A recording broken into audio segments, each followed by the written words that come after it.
Octubre de 1870. En apenas un segundo, Silvana de Almansa dejó de ser una poderosa vizcondesa para convertirse en una campesina sin nada, con los pies cubiertos de barro y el apellido manchado. Ella no sabía que, al perder su palacio, encontraría en las manos ásperas de un humilde labrador la única corona que nadie podría quitarle, su dignidad. La pluma temblaba en su mano, no de miedo, sino de comprensión. Silvana miró el documento sobre la mesa y leyó su propio nombre en la línea de quien lo entrega todo. El palacio seguía en pie, con sus lujos y retratos, pero en el instante en que la tinta tocó el papel, supo que ya nada de eso le pertenecía.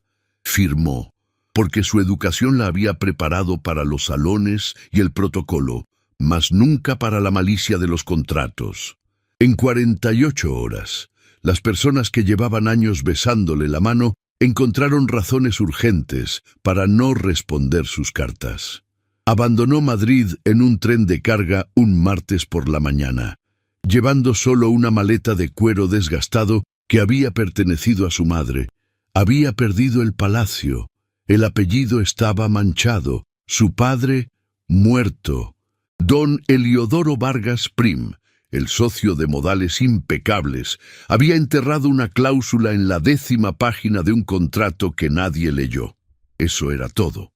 Sentada sobre su maleta en un vagón frío, veía las torres de la ciudad desaparecer, llevándose consigo el buen nombre de su padre.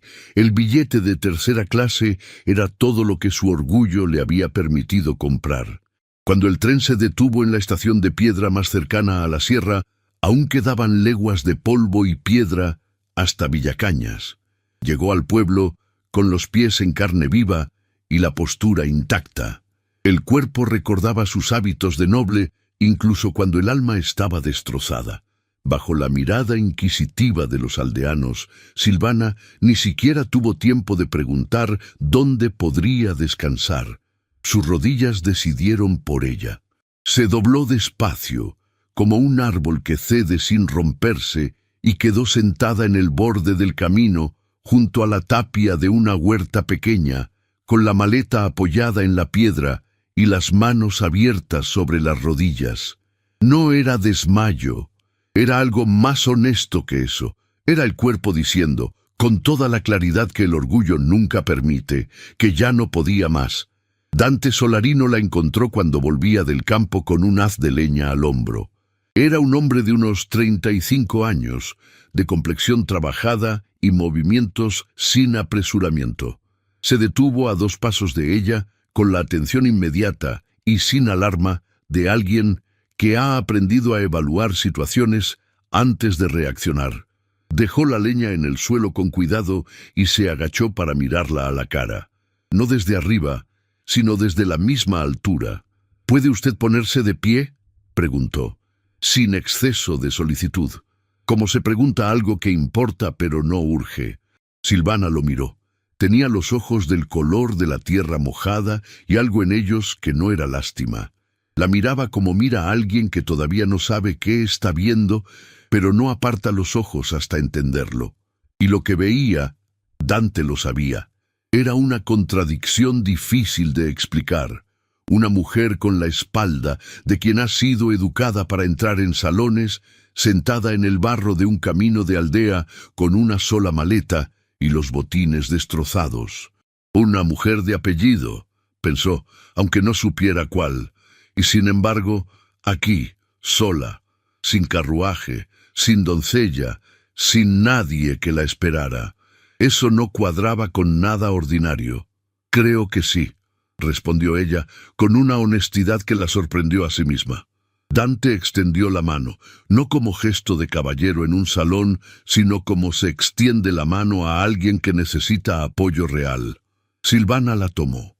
La palma era áspera, surcada de trabajo, con la dureza callosa de años de asada y madera. Y sin embargo, el gesto era completamente gentil, con una firmeza que sostenía sin apretar, que ayudaba sin demostrar nada. El contraste entre esa mano áspera y la delicadeza con que la usaba Era tan inesperado que Silvana no dijo nada cuando se incorporó.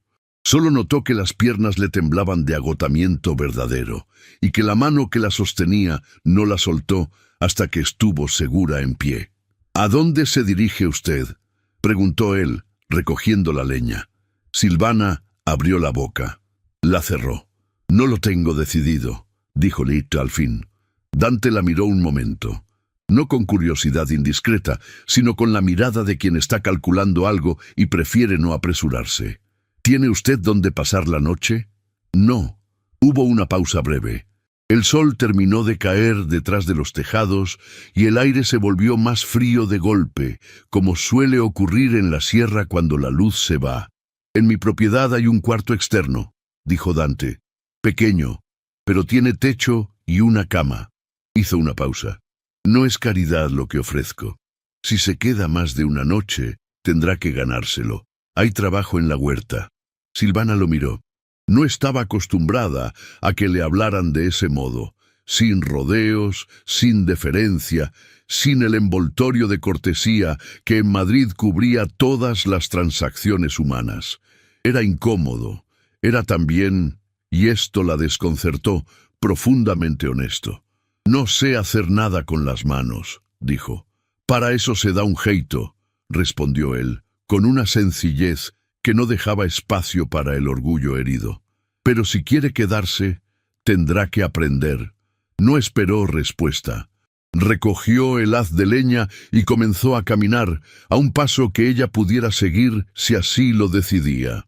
Silvana miró la calle de tierra, el pozo en el centro, las casas bajas de piedra que ya empezaban a encender sus candiles.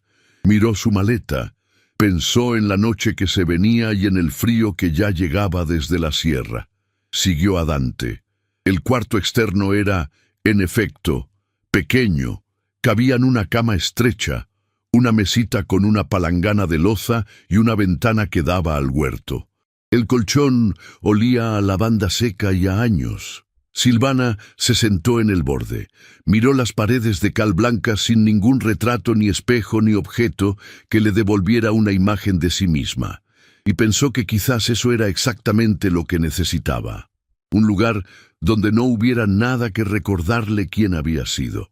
Durmió 12 horas seguidas. No lo había hecho desde la infancia.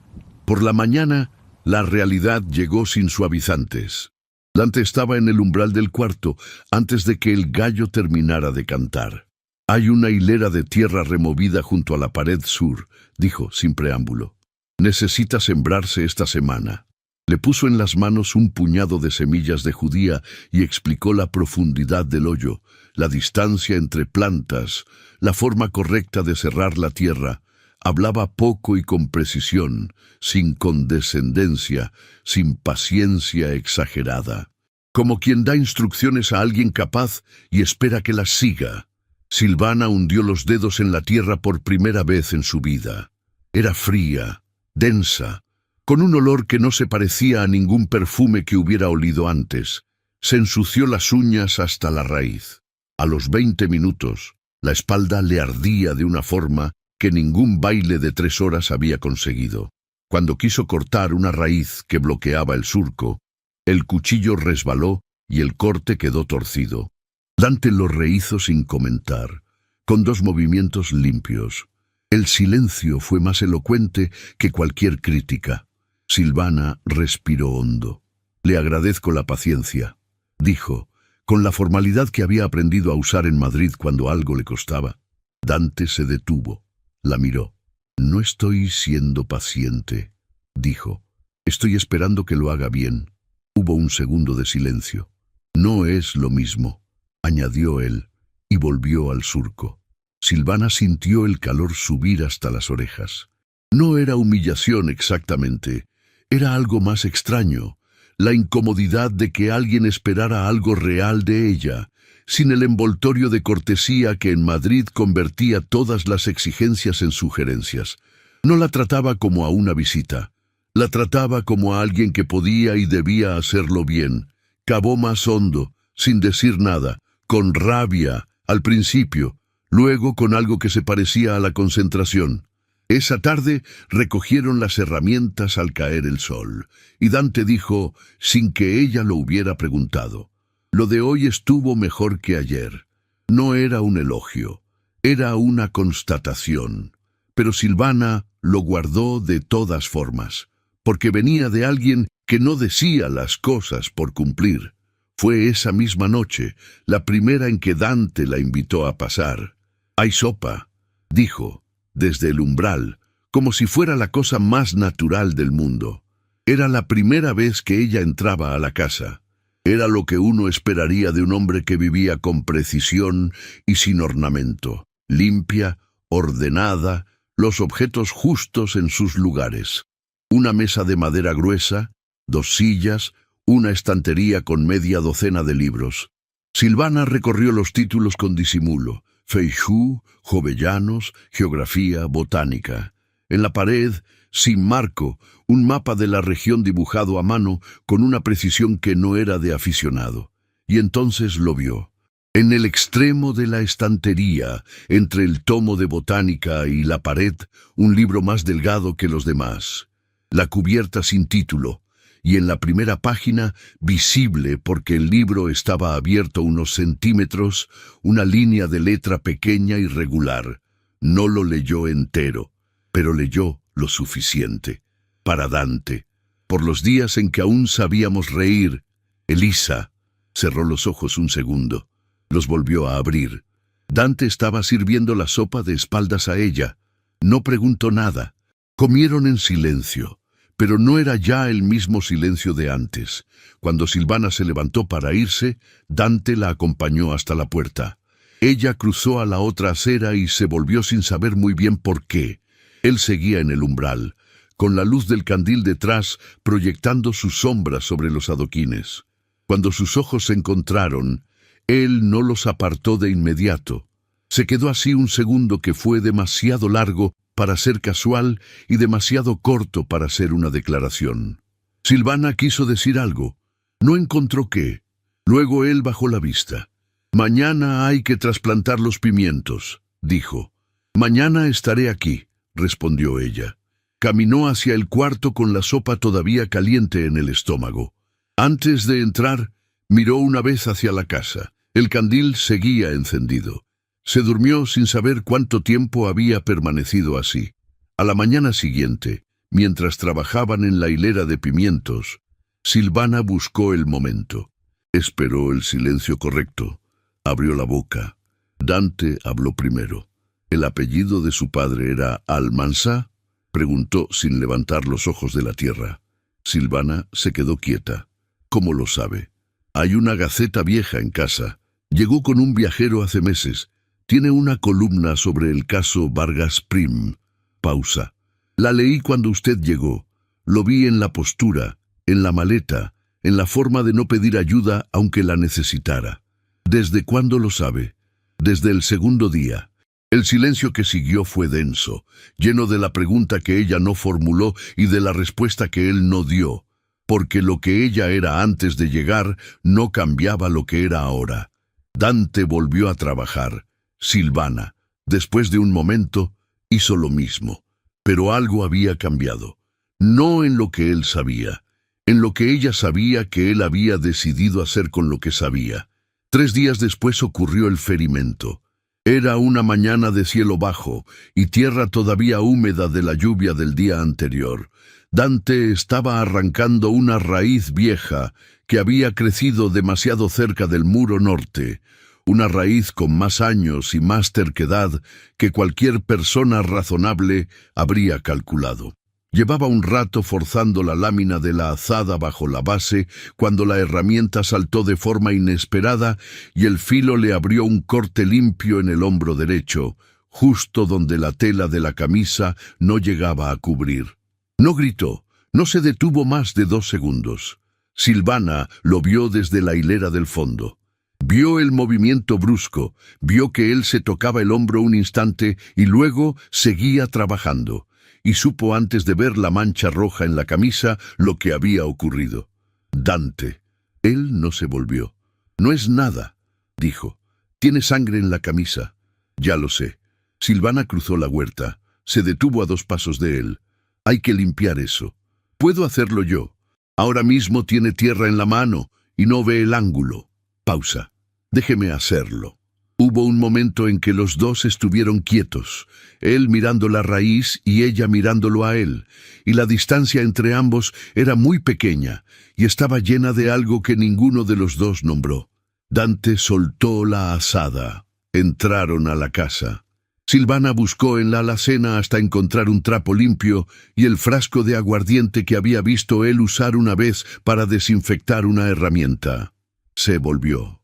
Dante estaba de pie junto a la mesa, y sin que ella dijera nada, se quitó la camisa con el movimiento práctico de alguien que lo ha hecho en situaciones peores.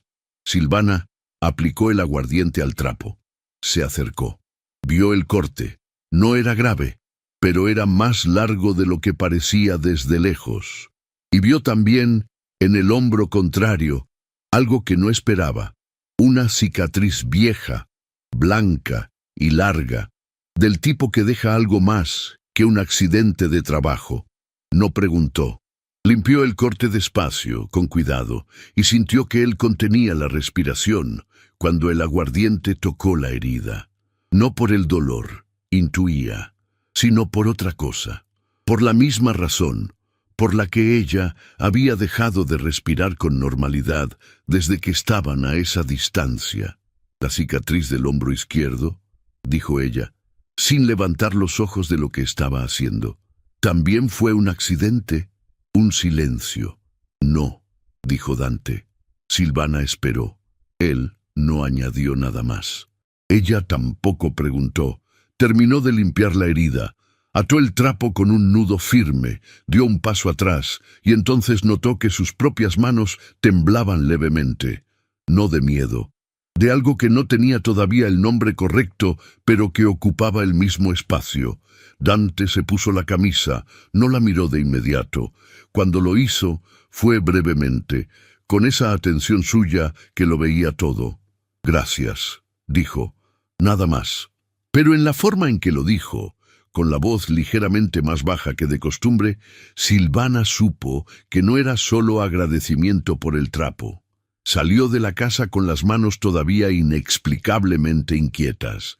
Esa tarde, junto al pozo, la señora Petra habló sin que nadie le preguntara.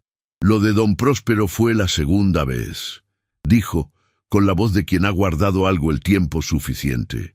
Silvana levantó los ojos. Cuando Dante era joven, los echaron en invierno de la tierra que arrendaban. El propietario no dio aviso. Su madre enfermó con el traslado y el frío. Pausa. No se recuperó. Por eso cuando don Próspero le pidió que hiciera lo mismo con otras familias, supo que no podía. No era principio, era memoria. Silvana no dijo nada. Después de eso, dejó de ser el mismo, añadió la señora Petra, mirando el agua. No en el carácter, en el fondo. Hay gente que pierde tanto que aprende a no agarrarse a las cosas para no perderlas otra vez. Se alejó con sus cubos sin decir nada más. Silvana se quedó junto al pozo, con el frío de octubre entrando por el cuello, pensando en la cicatriz blanca del hombro izquierdo que Dante no había querido explicar, pensando en la frase del libro, por los días en que aún sabíamos reír, pensando en qué clase de vida lleva alguien que aprende a no agarrarse a las cosas, y pensando, con una claridad que la incomodó, que ella quería ser la excepción. No sabía todavía si él la dejaría serlo. Esa noche, Dante volvió a invitarla a cenar. Esta vez, la conversación no fue solo silencio. ¿Su padre le enseñó a leer contratos?, preguntó él, cuando los platos ya estaban vacíos. No, me enseñaron francés, bordado y la inclinación correcta de la cabeza ante un duque. Útil, dijo Dante, con una sequedad tan tranquila que tardó un segundo en entender que era humor. Extraordinariamente, respondió ella, y la ironía en su propia voz la sorprendió. Dante la miró. Algo cruzó su expresión, que no era exactamente una sonrisa, pero que ocupaba el mismo espacio. ¿Cómo era él?, preguntó entonces, más despacio. Silvana tardó un momento. Generoso, imprudente. Convencido de que el mundo lo trataría bien porque siempre lo había hecho, hizo una pausa. No supo leer cuando eso cambió. Dante asintió, mirando la mesa. Hay personas así, dijo. No es falta de inteligencia, es falta de entrenamiento en la adversidad. Cuando el mundo no les ha enseñado a desconfiar, no saben cuándo deben hacerlo. ¿Y usted?, dijo Silvana. ¿El mundo le enseñó a desconfiar muy pronto? Un silencio distinto al de los otros, más interior. Sí, dijo él, al fin. ¿Y Elisa? El nombre salió antes de que ella pudiera decidir si quería decirlo. Dante no se movió, pero algo en él cambió de densidad, como cambia el aire antes de que llegue la tormenta. ¿Vio el libro?, dijo, sin inflexión de pregunta. Vi la primera página. Otro silencio. El candil parpadeó. Era alguien, dijo Dante al fin, que me conoció antes de que yo supiera quién era. Pausa. Y se fue cuando empecé a saberlo. No dijo más. Y Silvana, que llevaba semanas aprendiendo cuándo empujar y cuándo no preguntó, pero guardó esa frase en el mismo lugar donde guardaba las manos que temblaban después de hacer un nudo en un trapo limpio. Se levantó para irse. Dante la acompañó hasta la puerta.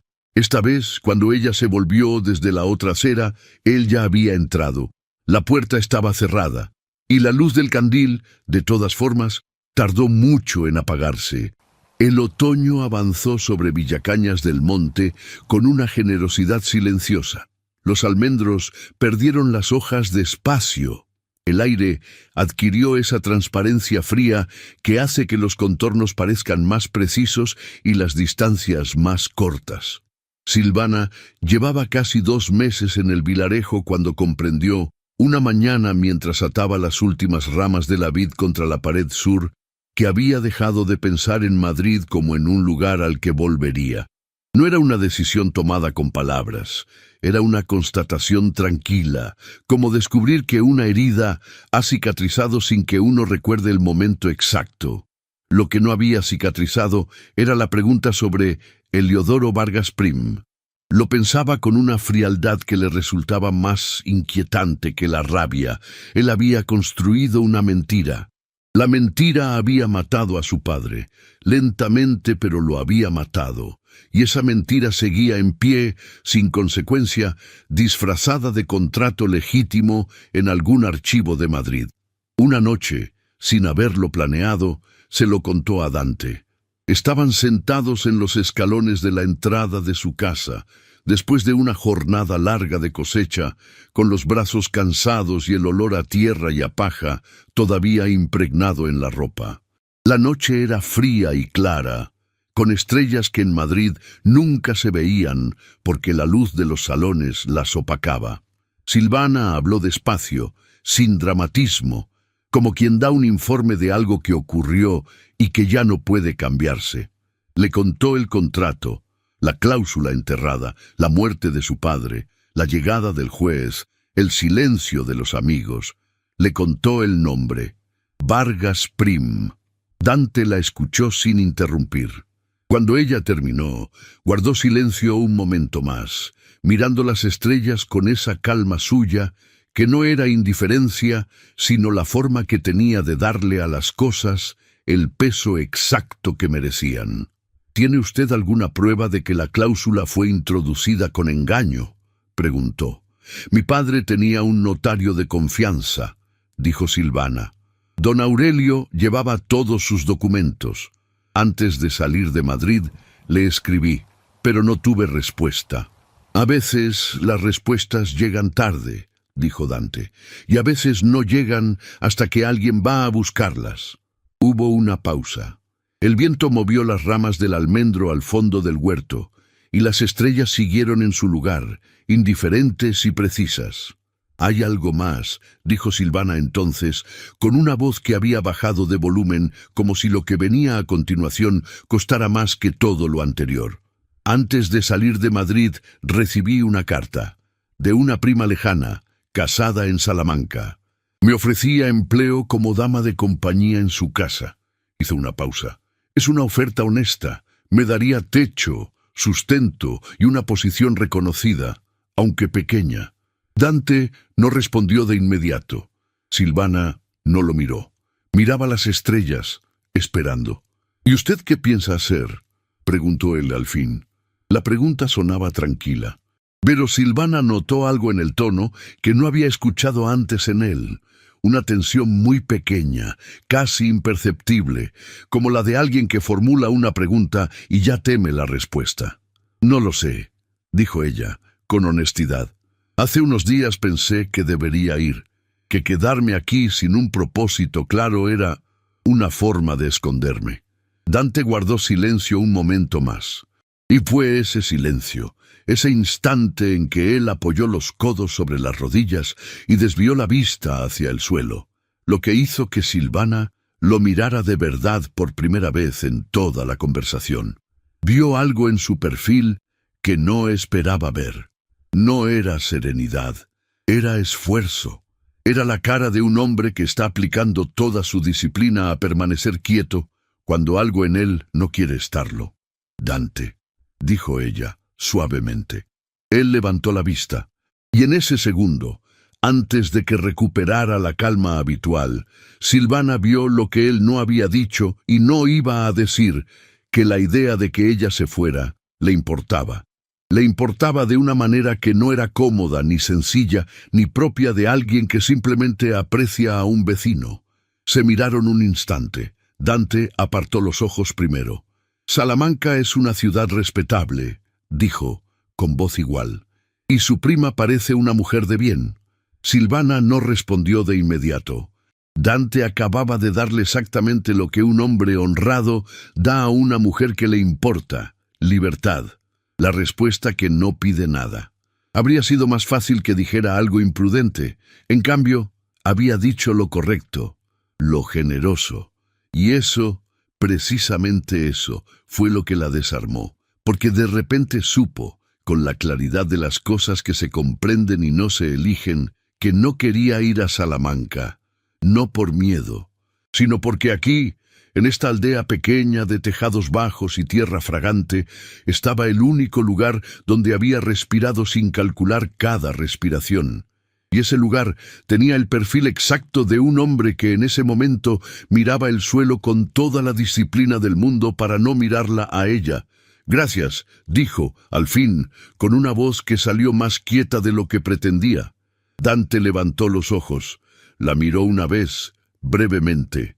Luego asintió muy despacio, como quien acepta algo que todavía no tiene nombre, pero al que ya no puede fingir que no reconoce. El frío los hizo entrar antes de que ninguno de los dos dijera algo que todavía no era el momento de decir. No era el momento de decirlo, pero era el momento de saberlo.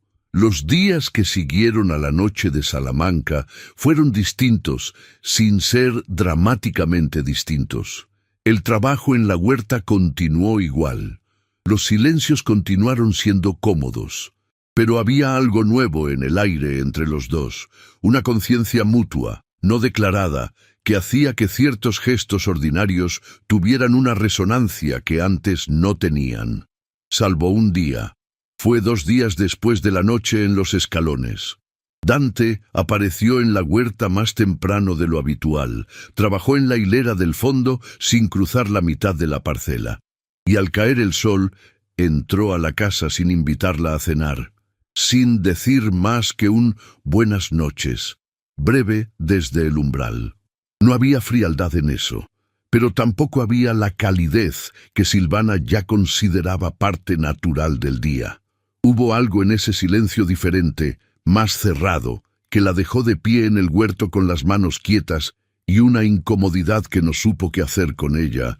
Lo observó al día siguiente con más atención de la habitual. Él trabajaba igual, hablaba igual, daba las instrucciones de siempre con la misma economía de palabras. Pero había algo retirado en él, como si la noche de Salamanca le hubiera costado más de lo que dejaba ver. Silvana no preguntó, pero lo notó, y notarlo, comprendió, le importaba más de lo que habría querido. Una mañana, mientras intentaba atar las últimas ramas de la vid y la cuerda se negaba a cooperar, Dante se acercó para ayudar. Sus manos tomaron los extremos de la cuerda donde los de ella habían fallado, y el trabajo quedó hecho en segundos con esa eficiencia suya que a veces la exasperaba. «Ya lo habría logrado sola», dijo ella, antes de poder contenerse. Dante la miró. «Sí», respondió sin ironía. «Pero el frío no espera». Era la respuesta correcta. Y sin embargo, algo en Silvana quiso discutir de todas formas, no por el nudo de la vid, sino por otra cosa, por la sensación incómoda de que él la conocía demasiado bien, y eso era, a la vez, lo que más quería y lo que más le costaba aceptar. «¿Le molesta que yo todavía cometa errores?», preguntó con una franqueza que la sorprendió a ella misma. Dante la miró un momento. Algo cruzó su expresión que no era impaciencia. «No», dijo, «me molesta cuando usted se avergüenza de cometerlos. Son cosas distintas». Silvana no respondió, pero guardó esa frase en algún lugar preciso, junto a otras frases suyas que había ido guardando sin proponérselo, y siguió trabajando en silencio con una incomodidad en el pecho que tenía, debajo, algo parecido a la gratitud. Esa tarde, mientras recogían al caer el sol, Dante dijo sin preámbulo: «¿Escribió usted al notario de Madrid?». «Sí», dijo Silvana. «Hace semanas». Sin respuesta, Dante asintió, despacio. «Habría que insistir. Las verdades que no se buscan, se pierden». Silvana lo miró. No era la primera vez que él decía algo así. Algo que iba más allá de la huerta, más allá de las instrucciones prácticas, algo que venía de un lugar donde guardaba las cosas que le habían costado aprender. Y cada vez que lo hacía, Silvana tenía la misma sensación, que ese hombre llevaba más años pensando en la injusticia que la mayoría de las personas en hablar de ella. Fue la última tarde tranquila antes de que llegara el carruaje. Lo vieron entrar al vilarejo un mediodía de martes, cuando la plaza estaba medio vacía y el frío había metido a la mayoría de los vecinos en sus casas. Era un carruaje oscuro, elegante para esos caminos, con un escudo en la portezuela que Silvana no necesitó ver de cerca para reconocer. Lo reconoció por el color, por la forma, por algo en el estómago que se contrajo antes de que la mente terminara de procesar la información. Heliodoro Vargas Prim había llegado a Villacañas del Monte. Silvana estaba en la huerta cuando lo vio bajar del carruaje. Era un hombre de unos 50 años, corpulento, con la ropa de quien quiere que se note que es cara sin que parezca que lo está intentando. Tenía el bigote recortado con precisión y los ojos pequeños y brillantes de quien lleva mucho tiempo observando a las personas para encontrar el punto exacto donde son vulnerables. Miró la plaza con la expresión de quien visita un lugar inferior, y lo encuentra exactamente tan inferior como esperaba. Silvana no huyó. Pensó en huir. El impulso duró exactamente un segundo, y luego se quedó quieta entre las matas de la huerta, con las manos todavía sucias de tierra, y esperó. No tuvo que esperar mucho. Vargas Prim preguntó por ella a la primera persona que encontró, con la familiaridad de quien está acostumbrado a que le den lo que pide. Y la primera persona que encontró fue la señora Petra, que lo miró con la desconfianza instintiva de las mujeres que han visto suficiente mundo para saber cuándo un hombre elegante no trae nada bueno, y le dijo que no sabía de quién hablaba. Fue inútil. Vargas Prim la encontró de todas formas, una hora después, cuando Silvana cruzaba la calle principal con una cesta. Se plantó frente a ella con una sonrisa que tenía la forma correcta y el contenido equivocado. «Doña Silvana», dijo, con una familiaridad que no le había sido otorgada, «cuánto me alegra encontrarla con buena salud». Silvana lo miró. Tenía el corazón acelerado y la espalda recta y los pies firmes sobre la tierra, y pensó en ese instante que los 2 meses en el vilarejo le habían dado algo que 27 años en los salones de Madrid no habían podido darle: la certeza de dónde estaba parada. «Señor Vargas Prim», respondió con una voz que no temblaba. «No recuerdo haberlo invitado». La sonrisa de él no se alteró. Era el tipo de hombre para quien la resistencia era simplemente un precio que había que pagar, no un argumento que había que escuchar.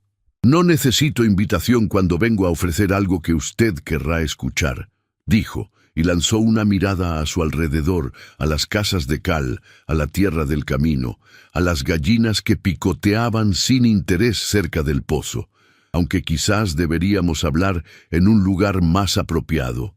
Fue en ese momento cuando Dante apareció en el extremo de la calle. No venía corriendo, venía a su paso habitual, con la azada al hombro, de vuelta del campo.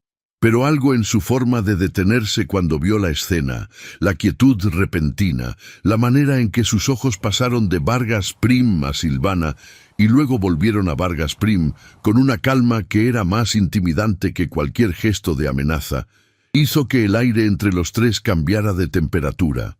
Se acercó despacio y se detuvo junto a Silvana, no delante de ella, junto a ella. La diferencia era importante y ambos lo sabían. «Buenas tardes», dijo Dante, mirando a Vargas Prim con la misma atención directa con que miraba la tierra cuando evaluaba si estaba lista para sembrar. Vargas Prim lo midió con una ojeada rápida y lo descartó con la misma rapidez. Era el error que cometían siempre los hombres como él, confundir la ausencia de ornamento con la ausencia de sustancia. «Buenas tardes», respondió con la cortesía fina de quien no considera necesario esforzarse más. «Tengo un asunto privado con la señora». «La señora», dijo Dante, sin elevar la voz ni un tono, «está en su casa. Si tiene usted algo que decirle, puede decirlo aquí». Vargas Prim volvió a mirar a Silvana con esa sonrisa calculada y dijo: «Mañana por la mañana, doña Silvana. Tengo algo que mostrarle, algo que cambiará su situación considerablemente». Hizo una pausa deliberada. «Para bien». Se inclinó levemente, volvió hacia el carruaje y entró sin mirar atrás. El silencio que quedó entre Dante y Silvana duró varios segundos. Luego ella exhaló despacio, como si hubiera estado conteniendo el aliento sin darse cuenta. «Lo conozco», dijo, sin necesidad de explicar más. «Lo sé», dijo Dante. Ella lo miró. «¿Cómo lo sabe?» Él clavó la azada en el suelo con un movimiento tranquilo y la miró de frente. «Porque cuando usted lo vio bajar del carruaje, el color de su cara me dijo todo lo que necesitaba saber». Silvana sintió algo que no era exactamente vergüenza y no era exactamente gratitud. Era la extraña vulnerabilidad de ser vista con precisión por alguien que no usa lo que ve para aprovecharse de ello. Era, comprendió despacio, la forma en que Dante la miraba siempre, y era, también, la razón por la que esa mirada le importaba más que cualquier otra cosa que hubiera recibido en 27 años de vida. «Mañana iré sola», dijo. «Lo sé», respondió él, y recogió la azada. «Pero estaré cerca». La mañana llegó con escarcha sobre los tejados y un silencio que parecía cargado de intención, como esos momentos antes de que comience una tormenta en que el aire se detiene y los pájaros dejan de cantar. Silvana se vistió despacio, con cuidado, eligiendo la ropa más digna que le quedaba, no la más elegante, porque la elegancia ya no era el idioma que quería hablar, sino la más digna, que era distinto. Se miró en el fragmento de espejo que había sobre la palangana del cuarto y vio una mujer que no reconoció del todo. Tenía las manos trabajadas, la piel curtida por el aire de la sierra, los ojos más quietos que antes, más propios. Vargas Prim la esperaba en la sala de la única posada del vilarejo, sentado a la mesa con una taza de café y un maletín de cuero negro sobre la silla de al lado. Cuando Silvana entró, se puso de pie con esa cortesía mecánica de quien ha aprendido que los gestos de respeto cuestan poco y rinden mucho. «Doña Silvana», dijo, señalando la silla frente a él, «gracias por venir». Ella se sentó sin agradecer la invitación. Cruzó las manos sobre la mesa y lo miró con la misma quietud, con que había aprendido a mirar la tierra antes de hundir los dedos en ella, buscando la consistencia real debajo de la apariencia. Vargas Prim abrió el maletín con una parsimonia estudiada, como actor que conoce el valor de la pausa, y extrajo un sobre grueso sellado con lacre rojo.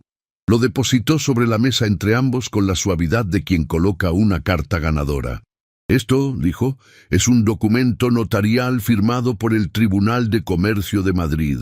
En él se establece que la deuda contraída bajo el contrato de sociedad mercantil firmado por su difunto padre fue liquidada íntegramente por mi parte, asumiendo yo la responsabilidad total de las obligaciones pendientes». Hizo una pausa. «Lo que significa, doña Silvana, que el nombre de Almansa queda limpio, sin manchas, sin deudas». Silvana no tocó el sobre. «¿Y a cambio?», preguntó. Vargas Prim sonrió. Era la sonrisa de quien aprecia que le ahorren el preámbulo. «A cambio, una alianza, su apellido y el mío, unidos por matrimonio. Usted recupera el título, la posición social y una fortuna suficiente para vivir con toda la holgura que merece su linaje.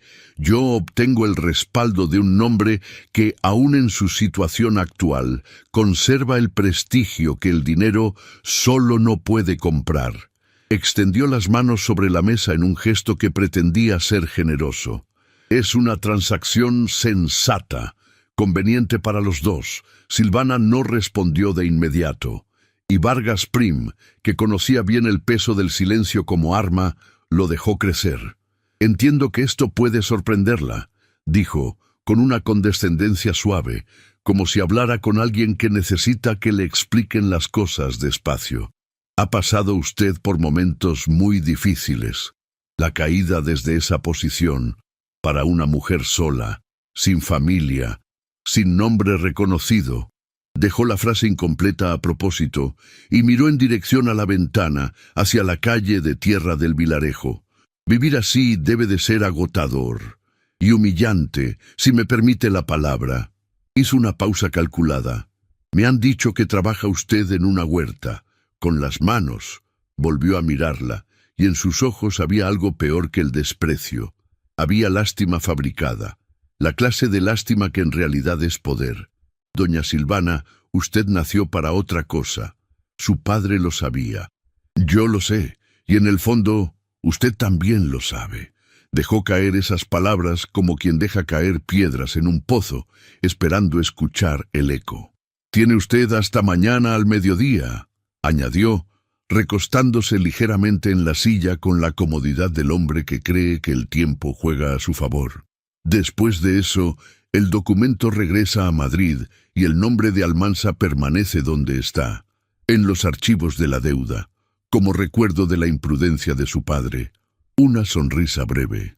«Sería una lástima, un apellido tan antiguo, manchado para siempre por la torpeza de un hombre que ya no puede defenderlo. Usó a su padre como palanca».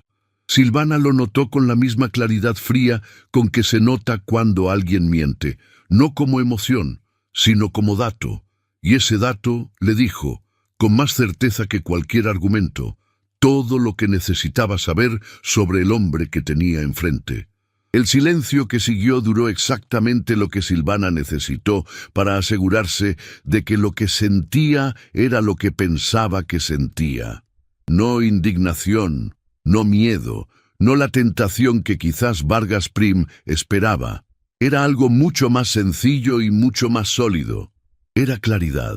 «Quiero hacerle una pregunta», dijo ella con voz tranquila, «y le pido que me responda con la misma honestidad con que usted espera que yo considere su propuesta».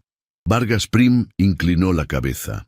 «La cláusula del contrato», dijo Silvana, «la que trasladaba las deudas al patrimonio personal de mi padre, ¿estaba en el documento original que él firmó o fue introducida después?»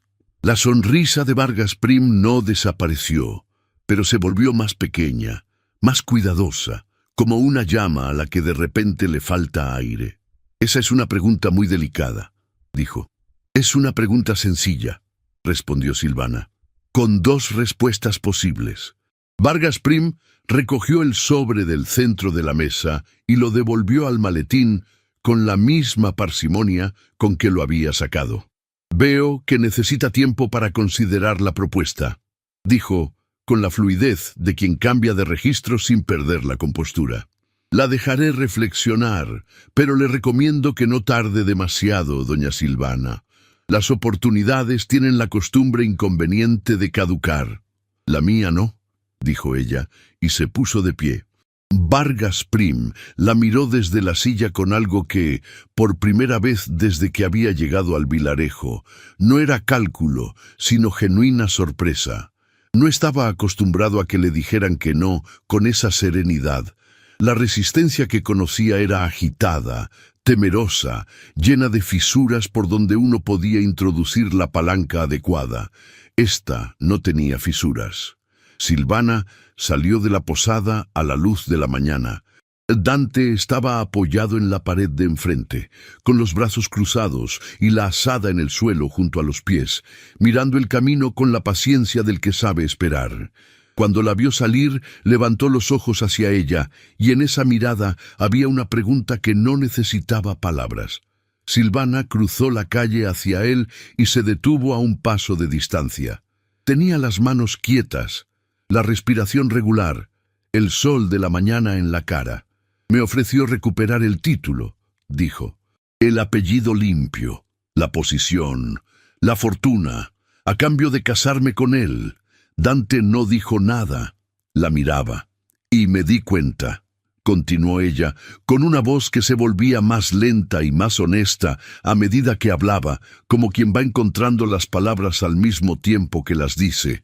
«Me di cuenta de que lo primero que pensé no fue en el título, ni en la posición, ni en Madrid.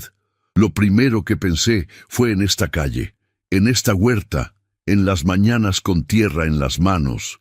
Una pausa. El viento movió las ramas del almendro junto a la tapia. «En usted», dijo Silvana. Dante guardó silencio un momento más. Luego se separó de la pared. Dio el paso que los separaba, y el siguiente, y se detuvo tan cerca que Silvana podía sentir el calor que irradiaba su presencia en el aire frío de la mañana. El olor a tierra y a leña que era ya, para ella, el olor más cierto del mundo. Podía ver, a esa distancia, la línea tensa de su mandíbula, las manos que colgaban quietas a sus costados con un esfuerzo que ella reconocía, porque era el mismo que ella había estado haciendo durante semanas. «¿Hace semanas?», dijo él, con una voz que había bajado de registro hasta volverse casi privada, casi íntima, como algo dicho en el interior de una habitación, aunque estuvieran en medio de la calle. «Hace semanas que quiero decirle algo y no lo digo porque no sé si tengo derecho». «¿Por qué no tendría derecho?», preguntó Silvana. «Porque usted vino aquí rota», dijo él, «y no quería que lo que siento pareciera que me aprovecho de eso. No quería que el agradecimiento y el afecto se confundieran. Quería que cuando usted supiera lo que siento, supiera también que lo sabe desde un lugar libre, no desde la necesidad». «Estoy en un lugar libre», dijo ella. «Llevo semanas en un lugar libre.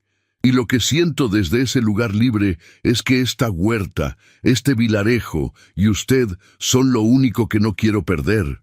Dante la miró durante un instante que pareció más largo que todos los silencios anteriores juntos. Luego levantó la mano despacio, con la misma deliberación con que hacía todas las cosas que importaban, y la posó con suavidad en el costado del rostro de ella.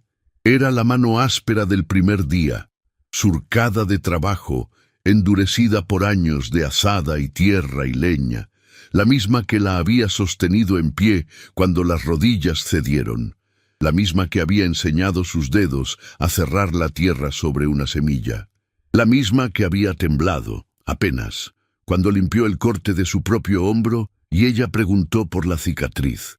Esa mano, áspera y callosa y completamente gentil, se posó sobre su mejilla como si supiera exactamente el peso que podía llevar. Silvana cerró los ojos, sintió el calor de esa palma, la rugosidad suave de la piel trabajada, el pulso tranquilo de él a través del contacto, y sin pensarlo, sin decidirlo, reclinó el rostro contra esa mano, como quien finalmente deja caer algo que ha estado cargando demasiado tiempo.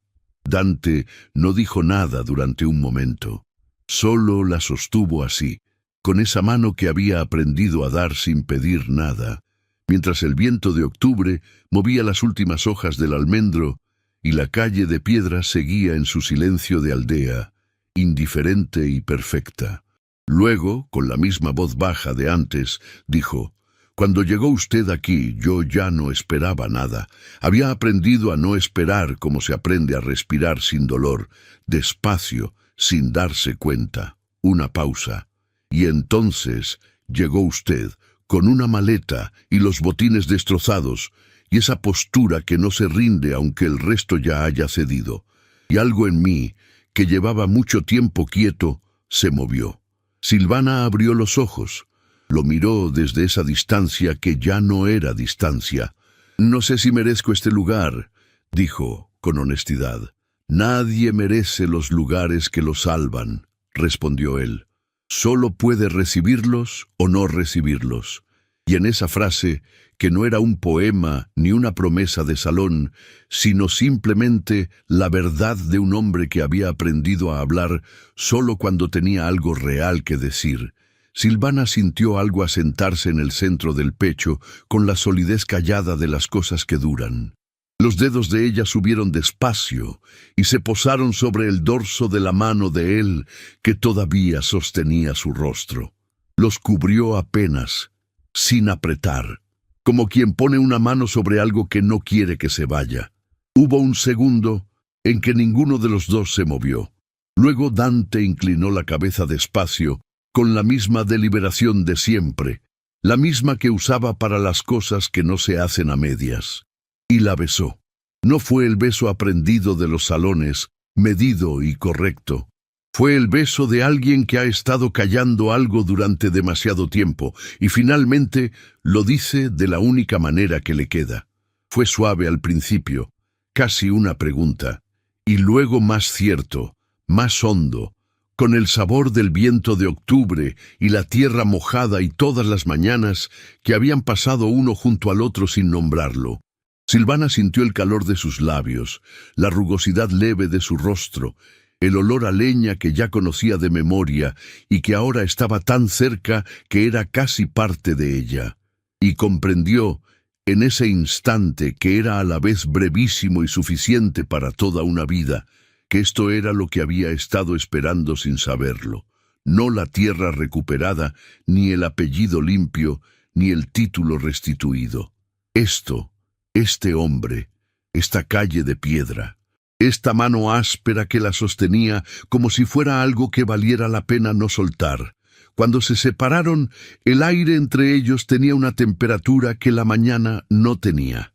Dante la miró, solo eso. La miró con esa fijeza tranquila que lo veía todo. Y ella, que había aprendido a leerlo, supo que en ese silencio estaba todo lo que él no iba a necesitar decir nunca más. El almendro perdió 3 hojas que cayeron despacio sobre la tierra de la calle.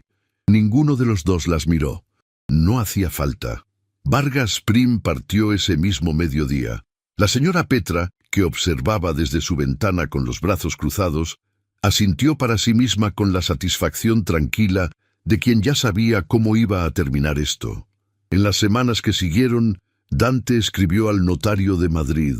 La respuesta llegó en un sobre abultado, copias del contrato original con la cláusula fraudulenta en un trazo diferente al del resto, del tipo que un juez puede verificar. No era la victoria todavía, pero era la verdad en papel, y las verdades en papel tienen una persistencia que el tiempo no borra. Fueron a Madrid en primavera, presentaron los documentos. La justicia fue lenta y burocrática, como suele ser la justicia real cuando no está en los libros, sino en la vida. Pero Vargas Prim recibió la notificación del tribunal un miércoles por la mañana, y quienes estaban presentes dijeron que su sonrisa se quedó sin sustento por primera vez en muchos años. Se casaron en la pequeña iglesia del Vilarejo un sábado de septiembre. El padre Cipriano ofició ante una veintena de vecinos que aplaudieron con la alegría franca de la gente que ha visto a dos personas merecer algo y se alegra sin reservas de que ocurra. La señora Petra lloró con el decoro de quien no quiere que la vean llorar y sin embargo no puede evitarlo. El niño que había mirado a Silvana desde el umbral la primera noche tiró pétalos de caléndula al camino con una concentración solemne que hizo reír a todos. No había carruajes de gala ni invitados con títulos. Había luz de septiembre entrando oblicua por las ventanas de piedra, tierra perfumada de lavanda y tomillo, y dos personas que se miraban con la certeza quieta de quienes saben que han llegado. Cuando el padre Cipriano pronunció las palabras finales y el silencio de la iglesia se abrió en aplausos, Dante tomó la mano de Silvana con las mismas manos ásperas del primer día, y ella sintió, en ese contacto que ya conocía de memoria, todo lo que había ocurrido entre ese instante y aquel otro en que las rodillas cedieron junto a una tapia y una mano desconocida la sostuvo sin pedir nada a cambio. Cruzaron el umbral juntos hacia la luz de septiembre. Silvana de Almansa, que ya no era vizcondesa de nada salvo de su propia vida, caminó sobre la tierra de Villacañas del Monte con los pies seguros y el apellido llevado no como armadura sino como memoria de su padre, y supo que las caídas que destrozan el alma a veces lo hacen para dejarla más limpia, más capaz de reconocer lo verdadero. Y lo verdadero era esto: una huerta pequeña, un hombre de silencio honesto y manos que sabían sostener sin apretar, y un lugar en el mundo que la había recibido sin preguntarle quién había sido. La verdadera corona no era de oro ni de apellidos, era de dignidad. Y esa, comprendió, nadie podría quitársela jamás. Si esta historia tocó tu corazón y te recordó que la verdadera riqueza no se mide en títulos, sino en la dignidad con que elegimos vivir, déjanos un me gusta.